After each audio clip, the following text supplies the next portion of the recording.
Hello po. Ma'am, hindi po ba bag niyo po ito? Naiwan niyo po kasi sa bus kanina. Oo, yan pala yung naiwan ko kanina. Sabi ko na nga, be. Halika muna dito, pumasok ka muna.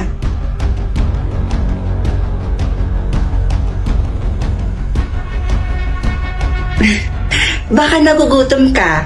Gusto mo ba ipaghanda kita ng makakain? May mga niluto pa ako dyan, kakaluto ko lang. Ay, huwag na po kayong mag-abala, ma'am. Okay lang po ako. Hindi naman po ako nagugutom. Alam mo, ang swerte ko. Napakapalad kong tao dahil ikaw ang nakakita ng bag ko na yan. Alam mo, wala talaga akong masasabi sa'yo, kundi ang bait-bait mo. Sa totoo po niyan, ma'am, tinuruan po talaga kasi kami ng mga magulang po namin na kapag hindi po sa amin yung bagay, ipabalik po namin ito sa totoong may-ari. Ang swerte talaga ng mga magulang nyo sa inyo. Ako naman, yung mga anak ko, nasa abroad na sila lahat. Kaya madalas, nalulungkot ako dito. Huwag po kayo mag-aalala, ma'am. Kapag hindi po ako busy, bibisita po ako dito sa inyo. Malapit naman po yung bahay namin dito eh. Talaga ba?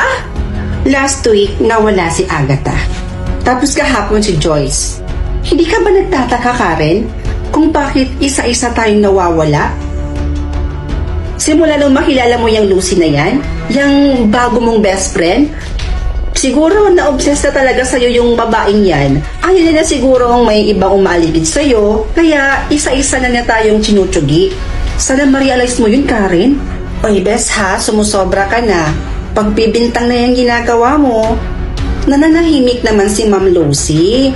Isa pa, ang bait kaya ng taong yun. Kaya hindi niya talaga deserve tong pagbibintang na to. Oh, dito na pala. Bes, ibaba mo na ako dyan. Karen? Kanina pa kita hinihintay. Alam mo, ipinagluto kita ng paborito mong ulam. Kapag ako na ang nawala, yun na yung sign na totoo lahat ng sinasabi ko sa'yo. Alis na ako.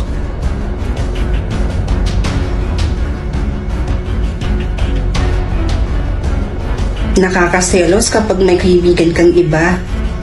Gusto ko ako lang.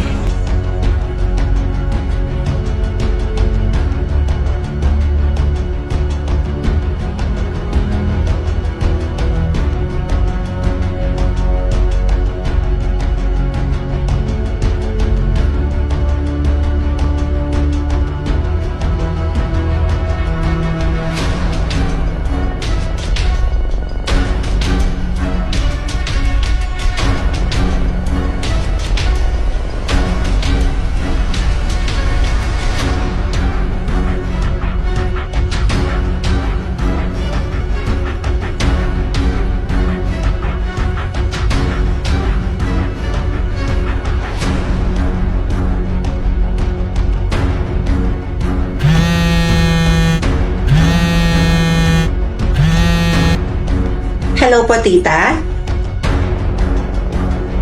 Si Pia ho? Actually, tita, kanina ko pa po siya gustong tawagan. Kaya lang, wala pong sumasagot sa cellphone niya. Ang akala ko ho, nandyan lang po siya sa inyo, busy. Magkasama nga po kami ni Pia, pero nung isang araw pa po, nung nagpahatid po ako sa kanya.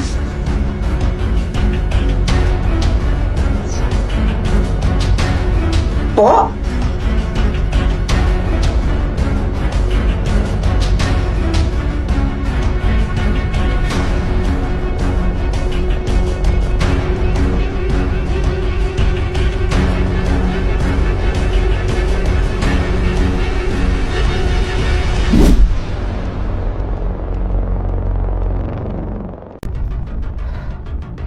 Sana kulay puti yung mapunta sa akin.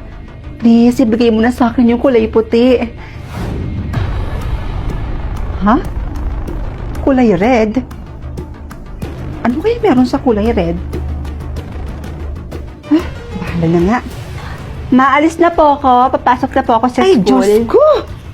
Nakakatakot naman pala itong Welcome to Derry Season 1. Grabe, pero worth it talagang panoorin dahil free mo lang mapapanood dito sa Loklok. Hala si Mama. Naadik nakakanood ng movie dyan sa Loklok. Ay, Diyos ko! Oh, Ma. Bakit po? Para naman po kayo nakakita ng multo? Higit pa sa multo ang naramdaman ko nang makita kitang ganyan. Po? Bakit naman po, Ma? May mali po ba sa dala ko? O may mali po sa suot ko? Bakit ba kasi ganyan yung suot mo? Ha? Bakit ka nakapula? Ito po kasi nakuha ko kanina, Ma. Akala ko nga po kulay puti yung mapunta sa akin eh. Hindi pwede to, anak. Magpalit ka. Magpalit ka ng tanggap to, bilisan mo. Eh bakit naman po? Basta, huwag ka nang masyadong maraming tanong. Eto kulay puti. Magpalit ka doon, palitan mo yung suot mo, bilisan mo. Bilisan mo doon, bilisan mo na. O sige po, Ma. Sandali lang po. O, Ma. Okay na po ba to? Nagsuot na rin po pala ako ng ID. Ayan, anak. Okay na yan. Tandaan mo, anak, ha? Walang dapat makaalam na kulay red ang nakuha mo. Naiintindihan mo ba ako? Opo, Ma. Naiintindihan ko. O siya, maalis na po ako. Baka malate na po kasi ako eh. Anong oras na rin po kasi? Baka matraffic pa po ako. O sige, anak. Basta mag-iingat ka. Opo, Ma. Bes? Hala, kulay puti rin pala yung nakuha mo? Ikaw din? Parehas pala tayo. Kaya nga eh. Buti na lang talaga at kulay puti din yung napunta sa'yo. Ha? Nandyan yung mga grupo ng kulay pula? Ha? Bes, wag na wag kang titingin sa likod mo, ha? Nandyan kasi yung mga grupo ng kulay pula. Halika na. Umalis na tayo dito. Bes, bakit pala? Ano pala meron sa kulay pula? Mamaya ka na magtanong, pwede? Tara na, umalis na tayo. Bilisan mo na. O siya, sige, tara. Halika na. Hindi ko talaga maintindihan. Bakit tila lahat ng tao takot na takot sa kulay pula? Ano ba talagang meron sa kulay pula na yan? Ano ang kwento sa likod ng kulay pula? Okay, class. Titingnan ko lahat ng kulay ninyo ngayong araw. Dapat, lahat kayo naaangkop sa kulay. Titiyakin kong walang makakapagsinungaling sa akin. Dahil alam ko kung sino yung mga nagsisinungaling at kung sino yung mga nagpapanggap lang. Bes? Oh, saan ka pupunta? Mag-CR lang ako saglit, Bes. Saglit lang ako, babalik din ako kaagad.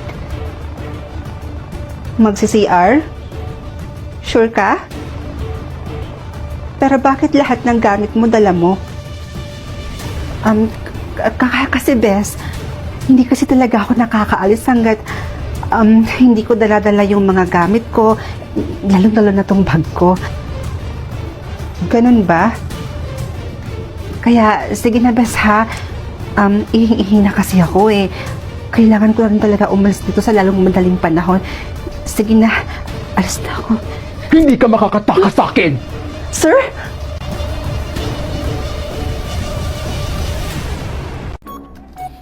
Ay, finally, natapos ka din.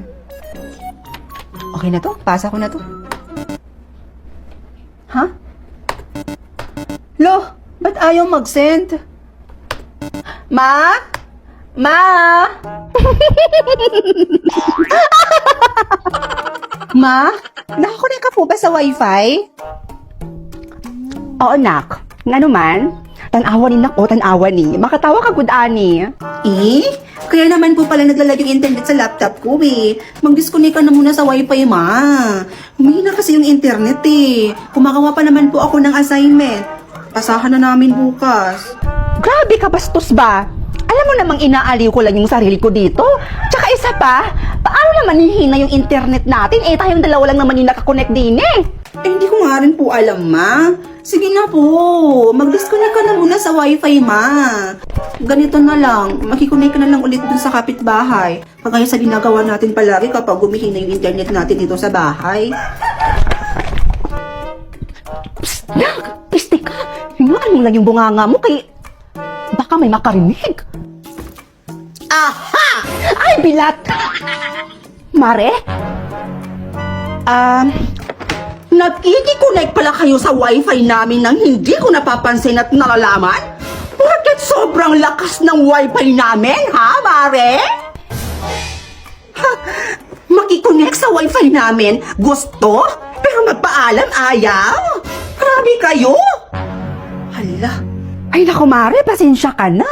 Ito kasing wifi namin. Kami lang naman na anak ko yung nakakonect din eh. Pero, madalas, mahina yung internet. Nakakainis. ay nako, Mare, kung ako sa inyo, magbalit na lang kayo ng wifi para hindi na kayo makikonnect sa iba kapag humihina yung internet nyo. Ay nako, mag-bida fiber na lang kasi kayo. Bida fiber? Ay, naku, Mare, ha? Baka naman masyadong mahal yung babayaran namin dyan buwan-buwan. Naku, hindi, Mare. Dahil sa halagang 888 pesos, makakakonect na yung 8 gadgets. And up to 75 Mbps pa ang speed with Zeta Fee supply. Napakasulit naman! Ay, naku, Mare, bakit ngayon mo lang sinabi na bida fiber lang pala yung solusyon dito sa problema namin? Piste ka? Eh, hindi ka naman nagtanong. Ay,